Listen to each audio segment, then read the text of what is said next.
My name is Noelle Hartman, and I never thought I'd become the woman people whispered about after a celebration went wrong. I walked into a room believing I was loved, and walked out knowing I'd been replaced in public. What happened next changed everything. If you've ever trusted the wrong person, this is for you. Tell me where you're watching from, and hit subscribe. You're not alone here. I should have known something was wrong when he told me to wear red. Not casually, deliberately. He stood in the doorway of our bedroom, smiling too much, eyes scanning me like he was checking boxes. Red dress. He said it would look good under the lights. I laughed, made a joke about him suddenly having opinions about fashion, and he kissed my cheek like everything was normal. The drive there felt strange. He kept tapping the steering wheel, glancing at his phone, adjusting the rearview mirror even though it didn't need it. When we pulled up to the restaurant, I saw valet lines, people dressed better than us, a small crowd gathered near the entrance. I thought, wow, he really went all out. Inside, the hostess smiled too brightly and said, "You're early," then corrected herself. "Oh, sorry. You're with him." She gestured toward my husband. He squeezed my hand harder than necessary. "Let's go," he said. The private room doors were open. Music played. Loud, celebratory. There were balloons. Champagne flutes already poured. A banner stretched across the far wall, glittering under warm lights. It didn't have my name on it. It had hers. For half a second, my brain refused to process what I was seeing. I scanned the room, waiting for the punchline, the prank reveal, the moment where everyone shouted that it was a joke. Instead, people turned toward us. Conversation stopped. A few smiles faltered. Then someone clapped. "About time," a woman laughed. "We thought you weren't coming." My husband released my hand. That's when I saw her, standing near the cake wearing white, holding a glass of champagne like she belonged there. She froze when she saw me. Her smile cracked, then reset into something rehearsed. "Oh," she said softly. "You came." I didn't answer. I couldn't. My chest felt like it had collapsed inward, like all the air had been sucked out at once. The cake behind her read, "Congratulations." Not a birthday. Not an anniversary. Congratulations. Someone leaned over to me, one of his coworkers I realized distantly, and whispered, "I didn't know he was still married." Still. My husband cleared his throat. "This isn't how I wanted you to find out." That sentence landed like a slap. "So you did want me to find out," I said. My voice sounded steady, which surprised me. He winced. "No, I mean, eventually. We were going to talk." A few people shifted uncomfortably. Phones were out. I could see them now, screens angled just slightly downward, pretending not to record while recording everything. I looked at the banner again. Then at the table full of gifts. Then at her hand, barely shaking as she set her glass down. "How long?" I asked him. "Have you been planning this?" He hesitated. That hesitation told me more than any confession ever could. She stepped forward.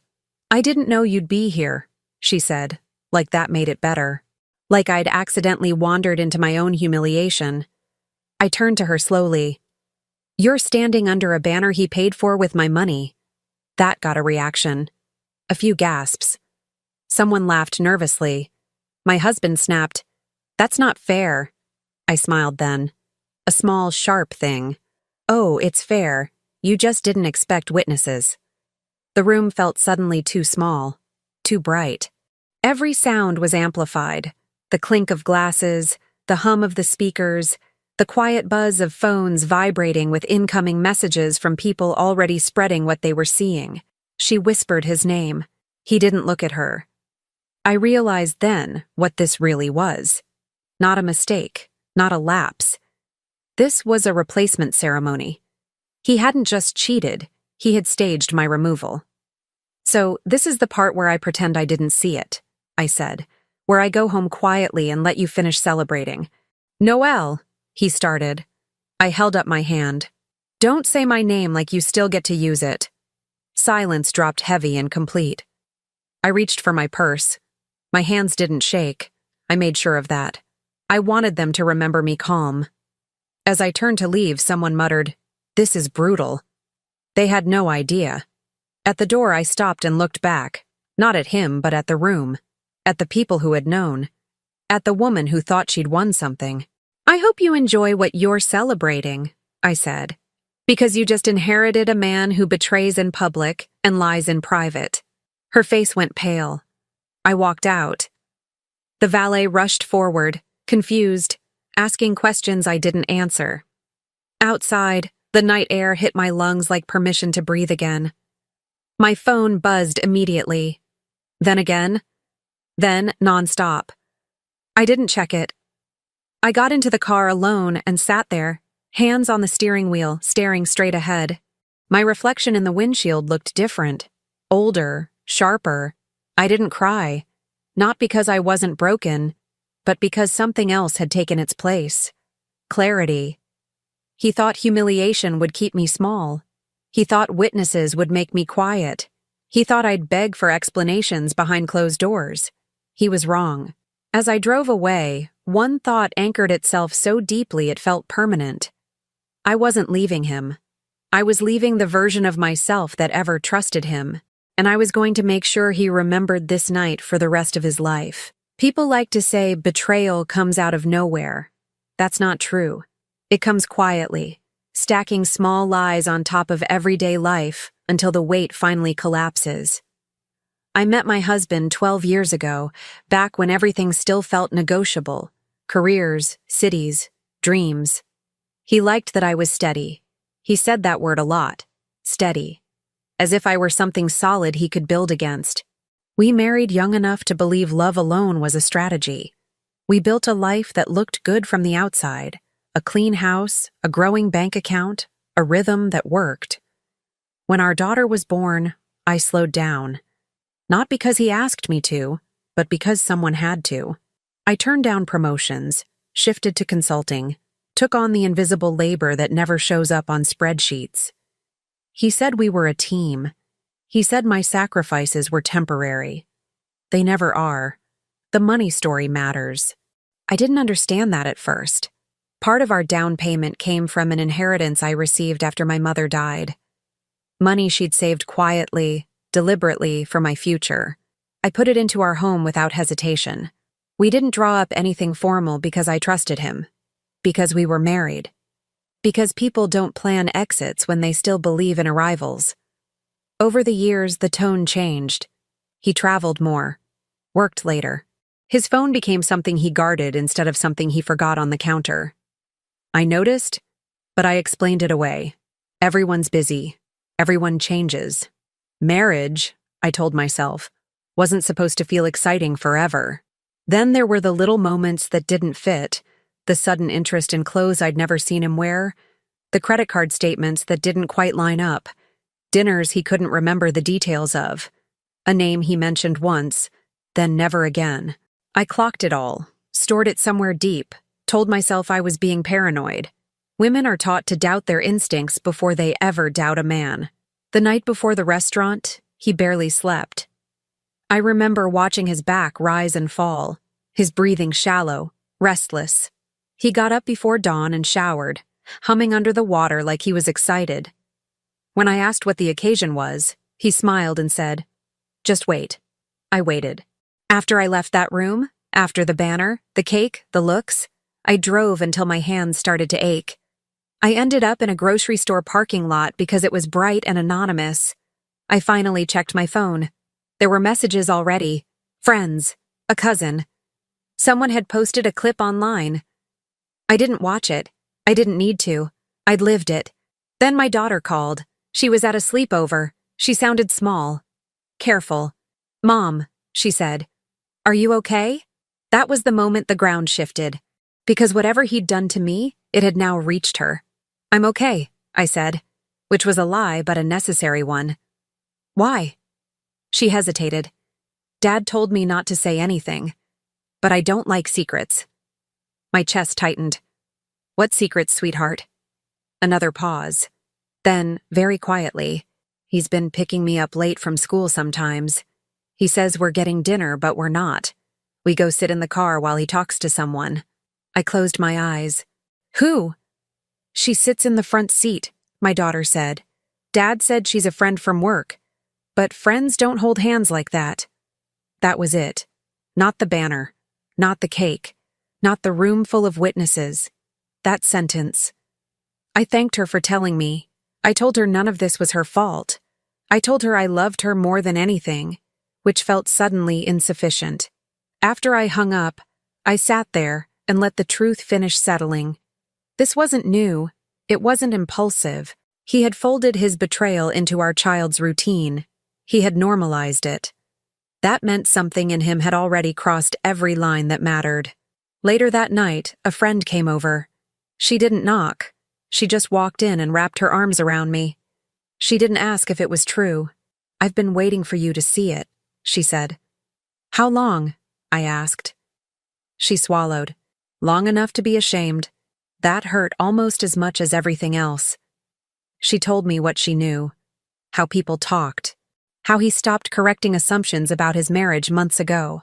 How the woman thought I already knew. How no one warned me because they didn't want to be the one to cause drama. Drama. As if my life were a rumor instead of a fact.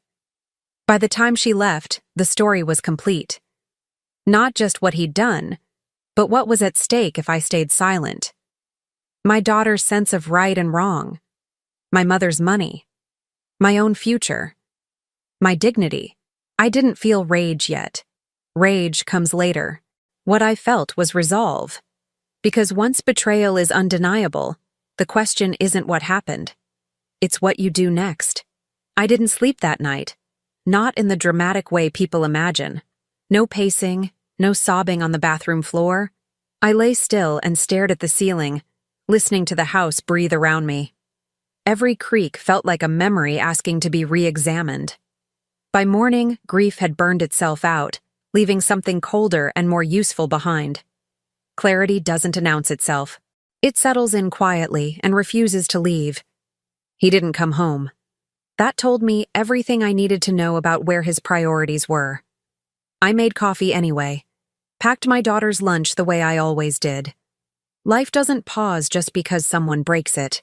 After I dropped her at school, I sat in the car and made a list. Not emotional, practical. First, control. I called the bank, froze the joint account, changed the passwords to everything that was in my name. I knew which ones those were because I'd set them up years ago, back when he still needed help navigating forms and deadlines. The representative asked if I was sure. I said yes without hesitation. Then I called my attorney. I didn't have to explain much. I'd referred friends to her before. She listened, asked precise questions, and told me what mattered most in the first 48 hours. Documentation. Silence. Speed. I drove home and started pulling records, mortgage papers, statements, screenshots, old emails I'd archived and forgotten about, the inheritance transfer from my mother's estate, every receipt that proved what I'd contributed and what he'd assumed was his by default. By noon, my phone lit up with his name. I didn't answer. He texted, "We need to talk." I didn't respond. Another message followed. This got out of hand. Please. I left it unread. When he finally came home late afternoon, he looked like someone who had expected chaos and found order instead. The house was quiet. Too quiet. My suitcase was by the door, not packed to leave, but packed for him. He stopped when he saw it. "What is this?" he asked. "A courtesy," I said. "You don't need to guess what's happening." His face tightened. "You're overreacting." I laughed once. Not kindly. "You staged a public announcement for your affair. Let's not pretend this is sudden." He ran a hand through his hair. "You froze the account." "Yes." "You can't do that." "I already did." His phone buzzed. He glanced at it, then back at me. "She's upset. This isn't fair to her." That was the moment something inside me shut completely. "You involved our child," I said. "You forfeited the right to talk about fairness." He opened his mouth, then closed it. Shock flickered across his face, not because he felt guilt, but because he realized I knew more than he'd planned for me to know. "I'm staying with a friend," he said finally. "You'll take your things," I replied. "Tonight." He stared at me. "You're kicking me out of my own house?" I walked past him and opened the closet, pulled out the box I'd already prepared. His documents, his watches, his clothes folded with more care than he'd shown me in months. "This house is partially funded by my inheritance," I said evenly. "My attorney will explain the rest." He went quiet then, truly quiet. As he packed, my phone rang again. "Unknown number." I answered. "You're smarter than this," he said, voice low. "We can fix it." I looked at him across the room while he spoke, watching the performance up close. "You didn't fix it when it was private," I said. "You won't fix it now that it's public." He swallowed. "What do you want?" That question used to matter. It didn't anymore. "I want my life back," I said, "and I'm taking it." He left just after sunset. No apology, no goodbye. An hour later, his shock arrived. Emails bouncing, cards declining, calls going unanswered. He tried the house line. I unplugged it. I sat at the kitchen table and exhaled for the first time all day. This wasn't revenge yet. This was positioning. And by the time he realized what was happening, I was already several moves ahead. The consequences didn't arrive all at once. They rolled in, steady and unavoidable, like a tide he hadn't bothered to check before stepping into the water. By the next morning, he realized the freeze wasn't symbolic. His credit cards declined at a coffee shop near his office. I knew because he texted me a screenshot like it was proof of a misunderstanding. "There's an issue with the account." As if the bank had acted independently, as if money just vanished on its own. I didn't reply. An hour later, his office manager called. Not me. Him. Payroll had flagged something. His direct deposit had been redirected. Benefits access was temporarily suspended pending documentation. None of it illegal. None of it dramatic. Just enough friction to slow him down. That was the point. Meanwhile, the woman from the restaurant, his public upgrade, found out what it felt like to step into a life built on borrowed stability. She showed up at his workplace that afternoon, expecting reassurance, maybe protection. Instead, she was escorted out by security after someone recognized her from the video circulating online. She wasn't famous. She was visible. There's a difference. By lunch, whispers had turned into questions. By mid-afternoon, questions turned into conclusions. People don't need proof when a story fits too neatly. I stayed quiet. Silence has a way of making other people talk faster. My friend forwarded me messages I didn't ask for, screenshots from group chats I wasn't in anymore. His coworkers speculating. Someone posting, then deleting. Someone else reposting with commentary. The tone shifted quickly, from surprise to judgment. He embarrassed her. He involved their kid. Why would anyone do that publicly? No one defended him. Not really. At school pickup, a mother I barely knew squeezed my arm and said, "I'm sorry." She didn't ask questions. She didn't need answers. The story had already reached her phone. That night, my daughter asked why Dad hadn't called. "He's dealing with the consequences of his choices," I said carefully. "That doesn't change how much you're loved." She nodded. Kids understand accountability better than adults give them credit for. 2 days later, his brother called me. "I didn't know," he said. "But I know now." That sentence mattered more than anything else he said. He told me their parents were furious. Not performatively, deeply. Public shame does that. It doesn't just stain one person. It spreads. Family dinners were canceled, invitations quietly withdrawn. The version of my husband they'd defended for years suddenly looked indefensible. He tried reaching me again. Long messages this time. Apologies threaded with blame. Regret mixed with bargaining. "You're ruining everything. This could have been handled privately." She didn't mean for it to go public. I read them once, then archived them. The legal consequences followed next. My attorney filed the initial paperwork. Clean, precise, no theatrics. He was served at work, which was unfortunate timing but not my responsibility. He called me immediately after. "This is extreme," he said. "You're moving too fast." "I moved exactly as fast as you did," I replied. "You just didn't think I'd catch up." That night, the woman stopped answering his calls. I know because he showed up at the house unannounced, voice tight, eyes hollow, asking if I'd heard from her. He looked stunned, not heartbroken, but destabilized. Like someone who'd mistaken a ladder for a foundation. I didn't invite him in. "She blocked me," he said. "This isn't how it was supposed to go." "None of this is," I said. He stood there for a long moment, searching my face for something. Sympathy, nostalgia, leverage. He found nothing. As he walked away, I felt something unfamiliar settle into place. Not satisfaction, relief, because the consequences were no longer theoretical. They were real, unfolding, and irreversible. And for the first time since that night, I knew one thing with certainty. He finally understood that this wasn't a phase. It was the beginning of the end. Family court doesn't feel dramatic until it is. We were scheduled for a temporary orders hearing, custody, finances, access.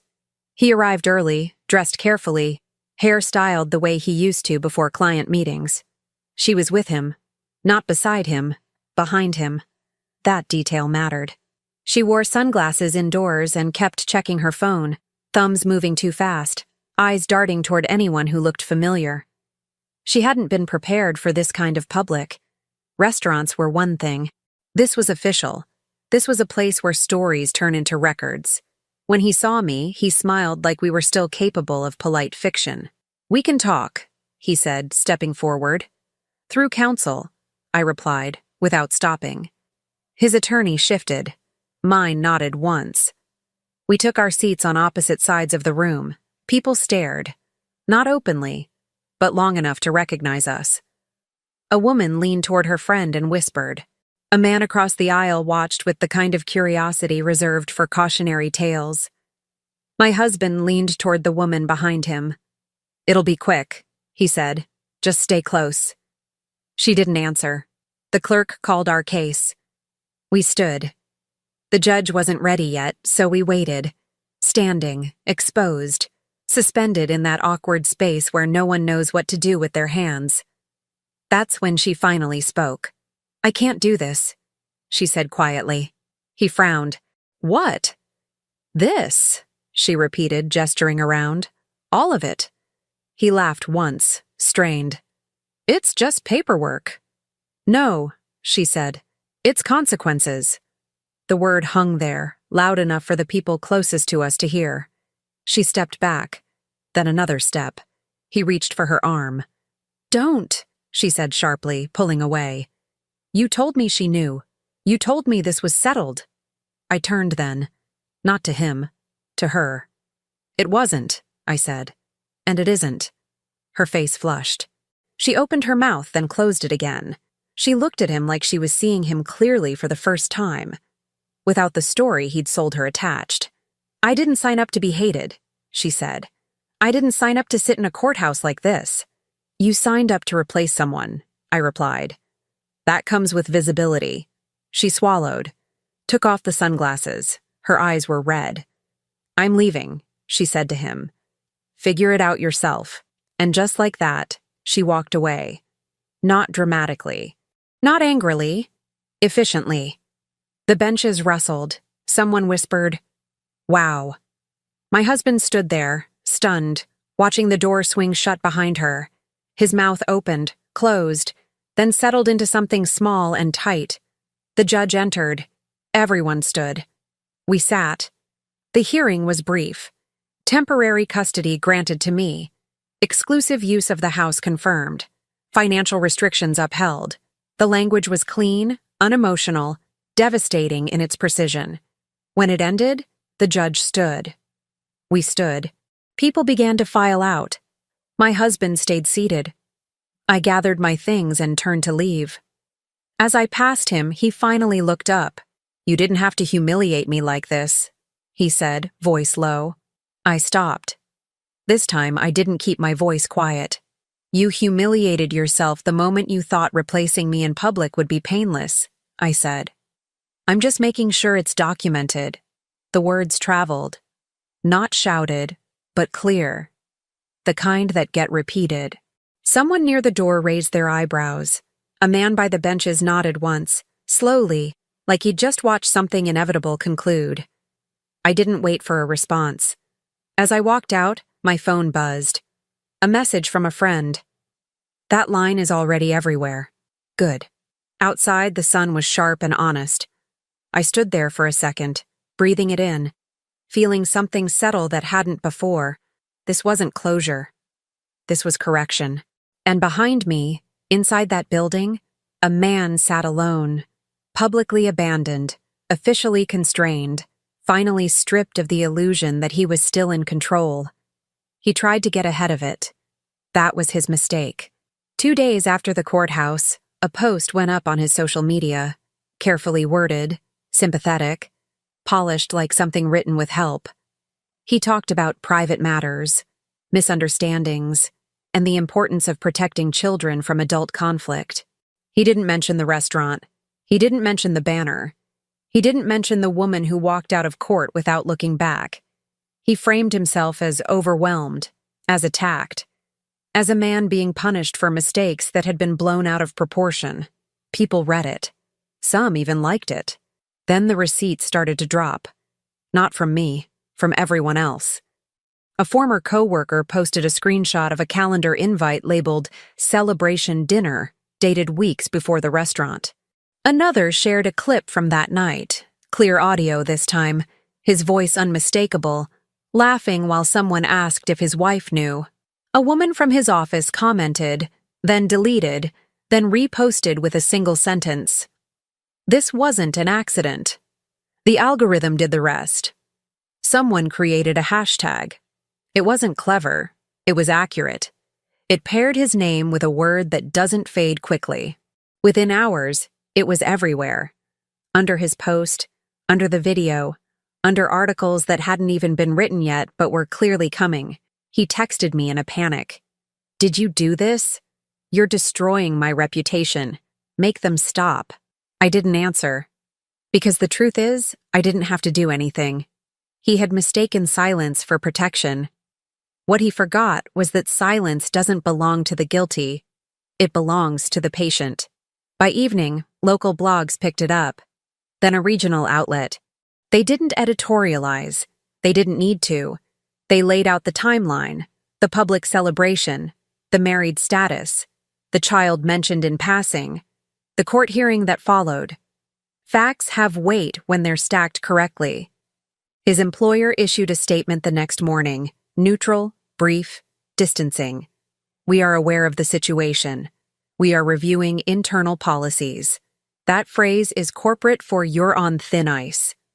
By lunchtime, his profile photo was gone. His comments were turned off. The post was deleted. Screenshots remained. People started asking questions he couldn't answer. Why had he involved his daughter? Why had he used shared funds? Why had he made it public if he wanted privacy? He tried to spin again. A second post went up, longer this time, defensive, less controlled. He blamed stress. He blamed miscommunication. He implied I was unstable without using the word. That's when it turned. Someone replied with a photo of the inheritance transfer document. Redacted but recognizable. Another posted a time-stamped message showing he'd lied about when the affair started. A woman commented, "He tried this with me too." And then another echoed it. The narrative snapped cleanly in half. What had been a scandal became a pattern. I watched it happen from my kitchen table, my phone face down. Friends checked in, offering updates I didn't ask for. My attorney called once to say, "This is going exactly how it usually does when someone underestimates public memory." That night, my daughter asked why Dad's name was on the news. "Because he made choices that affected a lot of people," I said. "And now people are talking about it. Is it going to hurt you?" she asked. "No," I said honestly. "It's already over for me." It wasn't over for him. The next day, his employer suspended him pending review. Not fired, yet, but removed. Visible consequences matter more than final ones. They tell the story before the ending is written. He showed up at the house again that evening. This time, he didn't knock. He rang the bell over and over until the sound echoed through the hallway like a warning. I opened the door just enough to see him. "You have to help me," he said. His voice was hoarse, panicked. "They're calling me things. I can't go anywhere. I can't fix this." I looked at him. Really looked. The confidence was gone. The certainty. The belief that he could talk his way out of anything. "This is what accountability looks like," I said. "It feels loud because you avoided it quietly for a long time." He dropped his head into his hands. "I said I was sorry," he whispered. "Yes," I replied. "After you were exposed." He looked up, eyes wet. "Please, say something. Anything. You have influence now." I shook my head. "I don't need to speak," I said. "The truth is already doing that for me." As I closed the door, his phone buzzed again. Another notification. Another update he couldn't outrun. Inside, I leaned against the wall and breathed. This wasn't cruelty. This wasn't revenge in the way movies sell it. This was consequence meeting daylight. And once something lives in daylight long enough, it never fully goes back into the dark. The legal part didn't feel dramatic while it was happening. It felt methodical, almost quiet, like watching a structure come apart one bolt at a time. By the time the divorce formally moved forward, the illusion of shared ownership was already gone. My attorney filed motions that weren't aggressive, just accurate. Tracing funds, establishing timelines, separating what was marital from what had been absorbed without consent. The inheritance became central, not emotionally, but mathematically. Numbers don't care about excuses. He tried to argue that everything was shared. That intention mattered more than origin. The judge didn't agree. The house stayed with me. The accounts tied to my consulting work were confirmed as separate. The joint savings, what remained of it, was split in a way that reflected contribution, not entitlement. Temporary support was denied. His income, once framed as the backbone of our family, now worked against him. The higher it had been, the harder it was to claim vulnerability. He sat there during hearings with his hands folded too tightly, nodding when his attorney spoke, wincing when mine did. Every time a document was introduced, he flinched, not because it was surprising, but because it was permanent. Paper trails have memory. Custody was resolved faster than I expected. Not because he didn't want our daughter, but because his recent choices worked against the version of himself he needed to present. Inconsistent schedules, poor judgment, documented instability. The court didn't punish him. It protected her. Primary custody was awarded to me. He received structured visitation, predictable, supervised at first. He didn't argue that part. Outside the courtroom, his family began to fracture. His mother called once. She cried. Not for him, for what he'd cost everyone else. She apologized without trying to soften it. She said she didn't recognize the man he'd become, and then she said something that stayed with me. He thought he was smarter than consequences. His father didn't call at all. Instead, his brother sent a message. "We're stepping back. Don't involve us."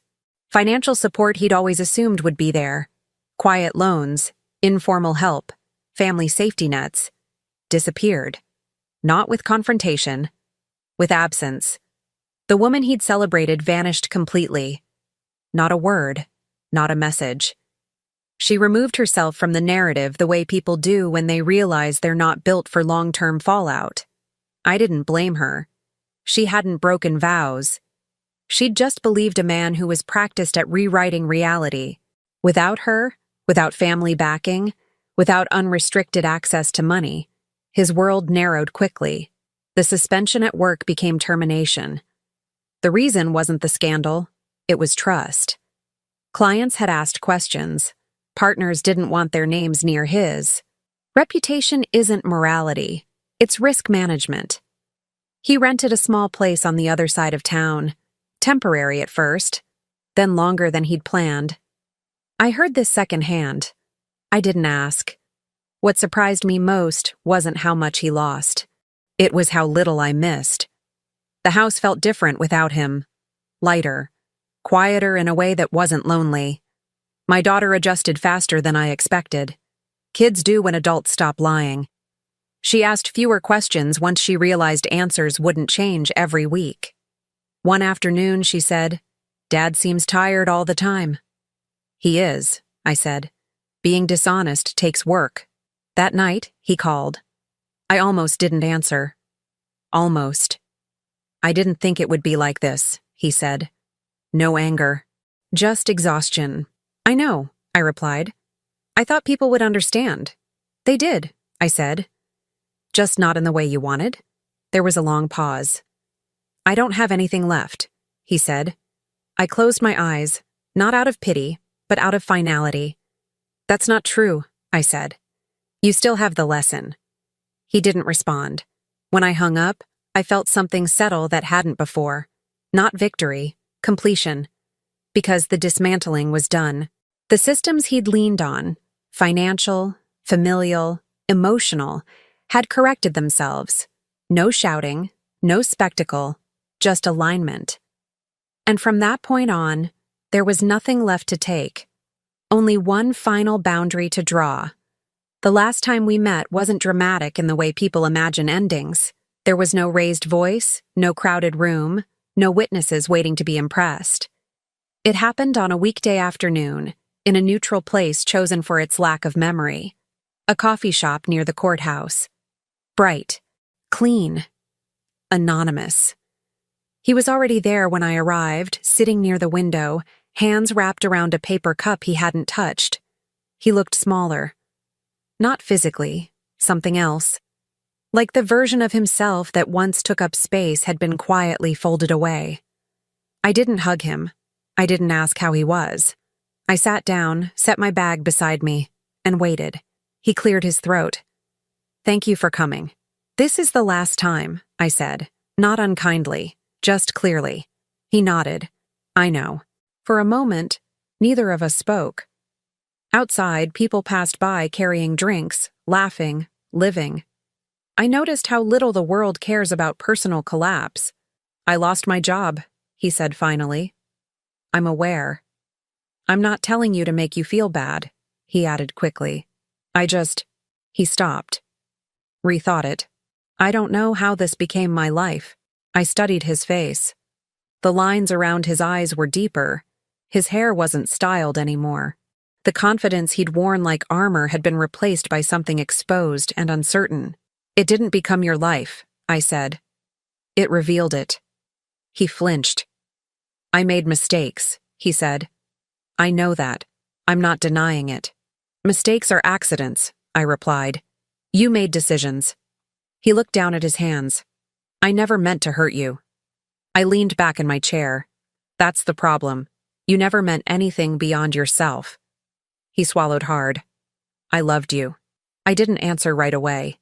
Not because I didn't have one, but because I wanted to choose the right truth. "You loved what I provided," I said. "Stability. Cover. A version of yourself that looked respectable."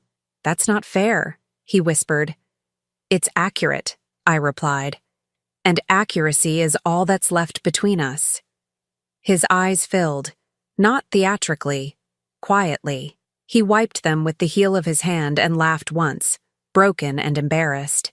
"I don't have anyone," he said. "My family won't take my calls." She disappeared. I wake up every day and it's just quiet. I felt something then. But it wasn't guilt, it was distance.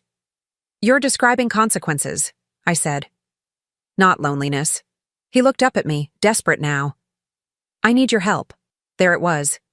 The real reason he'd asked to meet. "I can't give it," I said immediately. "Just a statement," he said quickly. "One post. Something to say we're working things out. People think you hate me." "I don't hate you," I said. "I outgrew you." He stared at me like I'd spoken another language. "You have influence," he insisted. "You could soften this. You could make it stop." I shook my head. This doesn't stop because you're uncomfortable. It stops when it finishes teaching you what you refuse to learn privately. His jaw tightened. So, that's it? You're just going to watch me fall apart? I met his eyes. You're not falling apart. You're standing where you put yourself. Silence stretched between us again. This one heavier than the first. After a moment, his voice dropped. Do you ever think about forgiving me? I considered the question carefully. Not because it tempted me, but because I wanted to answer honestly. Forgiveness isn't the same as access, I said. You're confusing peace with permission. He exhaled slowly. I don't recognize you anymore. That's because you only knew the version of me that tolerated you, I replied. He leaned back, defeated. I thought if I lost everything, at least I'd still have you. I stood. That's the lie you told yourself, I said. You lost me the moment you decided I was replaceable. I picked up my bag and stepped away from the table. He didn't follow. He didn't call out. He just sat there, staring at the untouched coffee like it held an answer he'd missed. At the door, I turned back once, not to offer comfort, but to finish what needed finishing. You asked me once what I wanted, I said. Here's the answer you never listened to. He looked up. I want a life where I never have to explain my worth to someone who gambled it. I walked out.